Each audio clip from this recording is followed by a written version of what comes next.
My name's Kevin Steed.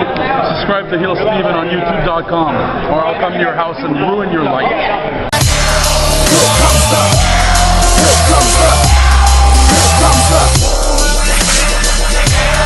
here comes the, here comes the, here comes the,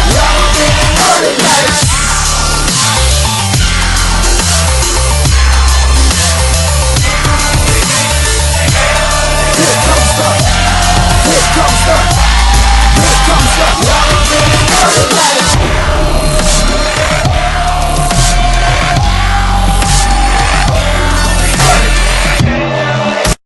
Okay, this will be your Tna Impact review for July 11, 2013. Overall, it was a very good show. I enjoyed it very much. I liked how they kept it consistent, and that's what they need to do. And the show starts off with the Ace and A to come out to the ring, and Bully Ray gets on the mic, and he tells Chris Sabin, you better not hand over your X Division title to Hulk Hogan, because you don't want to do that, and if you do, bad things will happen to you next week in the World Title match against Bully Ray and Chris Sabin. He then gets on and says, you know what, as far as Vice President of the Ace and Ace goes, later on we will announce who will be the newest Vice President of the Ace and Ace. And he's pretty much says also, you know what, Main Event Mafia, as far as your challenge goes to us for next week, we decline. Which led the Main Event Mafia to come out. And Sting gets on the mic and he tells Bully Ray, we will make sure that next week you will not come out of the match against Chris Sabin as the world champion. We will make sure that each of your members are taken out one by one. And later on tonight, we will announce the newest member of the Main Event Mafia. A good, okay way to start the show. Then we get to the matches. Joker's Wild Tag match. Pretty much everyone who's involved in the Bound for Glory series were put in tag team matches that were drawn by random lottery. And the winning team of each match would go on to a gauntlet match later on that night, where the winner of the gauntlet would get 25 points in the Bound for Glory series. The first match, we had Jeff Hardy and Joseph Parker, the team of Samoa Joe and AJ Styles. A very okay paced match. The crowd was so dead for this one, which kind of killed it for me. And ended up with Samoa Joe choking out Joseph Parker for the win. So your winning team of this one was Samoa Joe and AJ Styles. We get to the next match, Jay Bradley and Hernandez, the team of Magnus and Mr. Anderson. The crowd was sort of into this one a little bit. The only problem with this one was Mr. Anderson wasn't tagging in, and it ended up with Magnus rolling up Hernandez with the schoolboy pin for the win. And your winners of this match was Magnus and Mr. Anderson. Then we get to the third tag match of the evening, Daniels and Austin Aries against the team of Kazarian and Bobby Roode.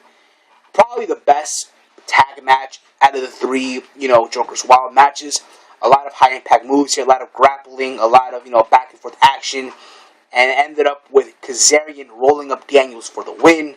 But again, a very good match as far as the three Joker's Wild matches went.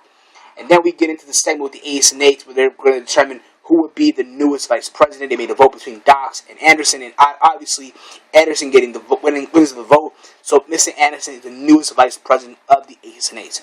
And then we get to the Knockouts ladder match. Gail Kim and Terrence Terrell. Mickey James was sitting ringside watching the match. A very good match. Probably the best match of the whole night, without a shadow of a doubt. A lot of back and forth action here. A lot of moves involving the ladder. A lot of spots, that people just marked out completely. And ended up with Gail Kim getting the win. What she did was she tied Terrence Terrell's hair up by the rope as she climbed the ladder. And that's how she won. And the winner being Gail Kim. So now Gail Kim looks like she's going to get the next shot at the Knockout title. But overall, the real winners of this one were us, the fans, because we got some good women's wrestling. Then we get into the six-man gauntlet match. A slow start. The crowd is dead. You can't really blame the crowd because, think about it. The match before was the ladder match where everyone just marked out, went crazy, and you pretty much give them the gauntlet match was just completely dead. Okay match, a slow process. It ended up with, Magnus getting the win by, pinning Bobby Roode for the 1-2-3. In the order of elimination, we had Cass being eliminated first. Then we had AJ Styles getting eliminated. Then we had Joe and Anderson eliminating one another when Samoa Joe clotheslined Mr. Anderson. And by the momentum of it, caused Joe to get eliminated as well. Get to the final segment of the night. We get Hogan. He calls out Sabin to hand over the new belt so he can get this world title shot.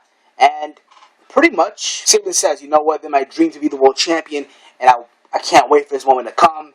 Bully Ray comes out and he tells Sabin, Sabin, you do not want to do that. I'm telling you right now, I will beat you piece by piece. And then Satan tells Bully Ray, you know what, Bully Ray, you always tell people if we know who you are, but do you know who I am? I am the one that beat you years ago. I'm the one that kicked out of the 3D years ago as well. So I will beat you again. And then Bully Ray says, you know what? But next week, not only will you face me, but you will also face my family. They say it's come out. And then you hear the music of the Main Event Mafia. And then Sting says, you know what, Bully Ray? Not only will it be that, but the Main Event Mafia will also face Ace and Nate. Because we'll be there to make sure that we take you guys out. At the end of it, Sting announces that the newest member of the Main Event Mafia was none other than Quentin Rampage Jackson. And yeah, the crowd goes wild for that. And that pretty much wraps up your TNA review. Overall, it's a very good show. I like how they kept it consistent.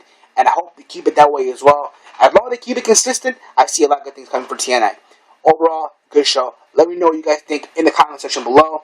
And until next time, I will catch you later. Peace.